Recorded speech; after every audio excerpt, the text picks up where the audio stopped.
Continuando con el desarrollo de nuestra aplicación, vamos a instalar el paquete XAMPP para Windows. Podemos encontrarlo a través de la página de apachefriends.org. Nos vamos al link de descarga para Windows y ahí descargará el paquete XAMPP. Este paquete contiene los programas de PHP versión 7.4.11, MySQL y un servidor Apache. Yo voy a cancelar la descarga porque ya lo tengo descargado y cuando abrimos XAMPP, el panel de control aparece como están viendo en pantalla, y lo que voy a iniciar es mi servidor de MySQL para poder trabajar con nuestra base de datos. En el caso de Apache no lo tenemos que levantar porque eso lo podemos probar desde el servidor que trae embedido Laravel. En nuestro servidor de la nube sí vamos a tener que instalar Apache. También vamos a descargar MySQL Workbench, que podemos encontrarlo desde esta página web. Y MySQL Workbench es una herramienta para diagramar y para administrar bases de datos MySQL. Acá aparece la descarga para Windows, para Linux, para Mac. Lo podemos descargar desde este enlace y cuando le salga esta pantalla le dan no thanks, just start my download, ¿verdad? Y ahí está descargando el MySQL Workbench y para que ustedes lo puedan instalar.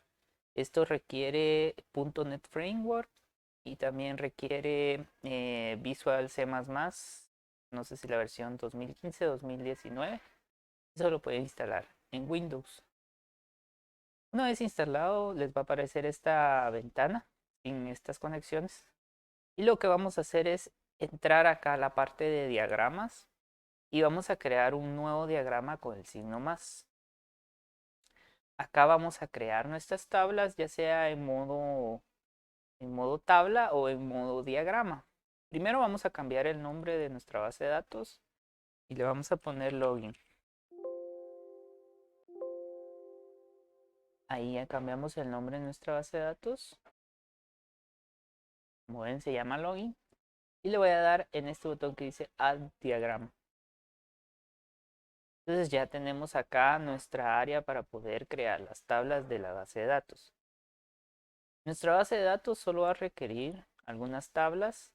Vamos a crear una tabla con este botón de Place a New Table. Le damos doble clic y aquí ya podemos modificar los parámetros de nuestra tabla. La primera tabla que vamos a crear es usuarios.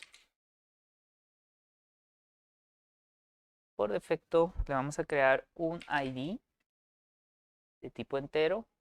Les chequeamos este que es para que no acepten números negativos. Y este AI que significa autoincrement para que sea un correlativo, un autoincrement, ¿verdad? Empieza en 1, de ahí 2 y así. Luego vamos a crear un campo que se llame usuario, que es el nombre del usuario. Vamos a dejar como varchar de 45 y vamos a crear uno que se llame contraseña. No lo voy a poner la ñ porque a veces da problemas con algunas eh, herramientas de programación.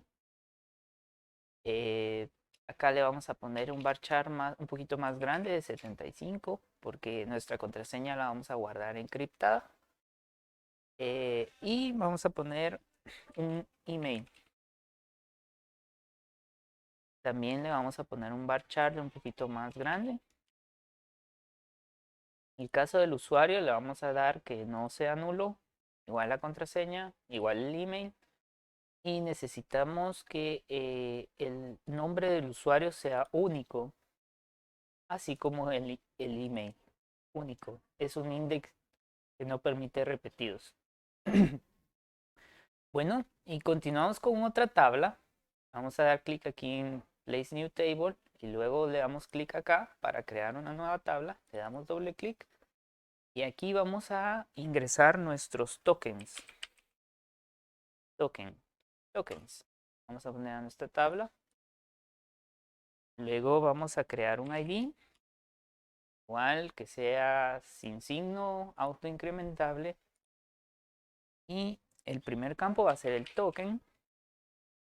Vamos a crear un token de 5 caracteres para que no sea muy difícil al usuario. Y le vamos a crear un campo que se llame activo. Esto va a indicar si el token ya se utilizó o no se ha utilizado. Para este campo le vamos a poner un tipo boolean, que en MySQL se traduce como un tiny int. Un tiny int boolean, vamos a ver esto. Se traduce como un 1 o un 0. Un 1 para un valor positivo y un 0 para un valor negativo. El token lo vamos a poner como no nulo, el estado también como no nulo, y como un valor por defecto le vamos a poner al activo, que es 1. Cuando se crea, siempre va a estar activo el token. También vamos a crear una relación acá hacia el usuario para ver de qué usuario es este token. Esta es una relación. Le vamos a poner usuario-id del tipo entero. Ya que es del tipo entero, le tenemos que poner que es sin signo porque es del mismo tipo de la llave primaria de la tabla de usuarios. Vamos a poner no nulo también. Y le vamos a crear su llave foránea. Voy a foreign keys, que está acá abajo. Y vamos a ponerle fk. Este es el nombre de la llave foránea. Token usuario. Acá nos pide la tabla a la que vamos a referenciar, en este caso a la tabla usuarios, y el campo que va a estar referenciado, que este es el user ID, que corresponde al ID de la tabla usuarios. Entonces, si se dan cuenta, acá ya se dibuja la relación entre tokens y usuarios. Con esto ya tenemos todo listo para poder mandar nuestras tablas a la base de datos. La herramienta de MySQL Workbench tiene muchas utilidades en esta parte que dice database para poder convertir nuestro diagrama en código SQL. Para eso yo le voy a dar forward engineer. Pero antes tenemos que crear nuestra base de datos en la parte de administración de base de datos. Entonces voy a guardar mi diagrama para que no se pierda. Voy a poner db login. Luego me voy al inicio, me voy a la parte de administración de base de datos, me voy a mi localhost, que si se recuerdan en SAMP, acá tenemos levantada nuestra base de datos. Si les da algún error, ustedes tienen que levantar nuevamente su base de datos.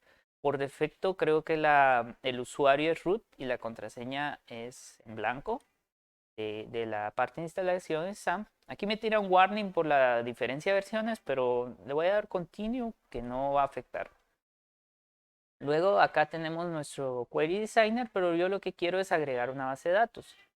Para eso me voy acá abajo en la pestaña de esquemas y aquí me sale todas las bases de datos que tengo en mi servidor actual. Yo voy a agregar una nueva base de datos en este botón que dice Create a New Schema in the Connect Server y le vamos a poner el nombre de nuestra base de datos, Login.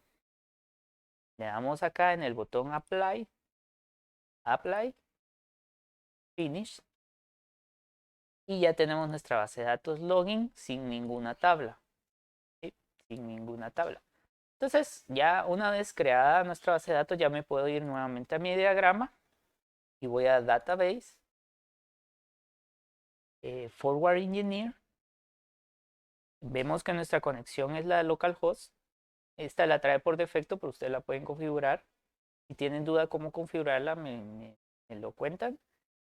Le doy Next, Next, Next. Y si se dan cuenta, acá aparece todo el código para crear nuestras tablas. Nuestra tabla de usuarios y nuestra tabla de tokens. Le damos Next, le damos Close y ahí ya están creadas nuestras tablas. Para confirmarlo me voy a mi pestaña de mi base de datos. Le doy en este botón pequeñito que es para actualizar. Y en mi base de datos login, en tables, ya me aparece la tabla de usuarios y la tabla de tokens. Si quiero ver qué contiene la tabla de usuarios y la de tokens, le doy clic derecho, select rows, y aquí aparece nuestra tabla vacía. Lo mismo pasa con nuestra tabla de tokens. Parece como una tabla vacía, ¿verdad? Más adelante le vamos a agregar un dato acá para poder probar nuestra aplicación, pero esto será en otra sección y espero que puedan llegar hasta este punto.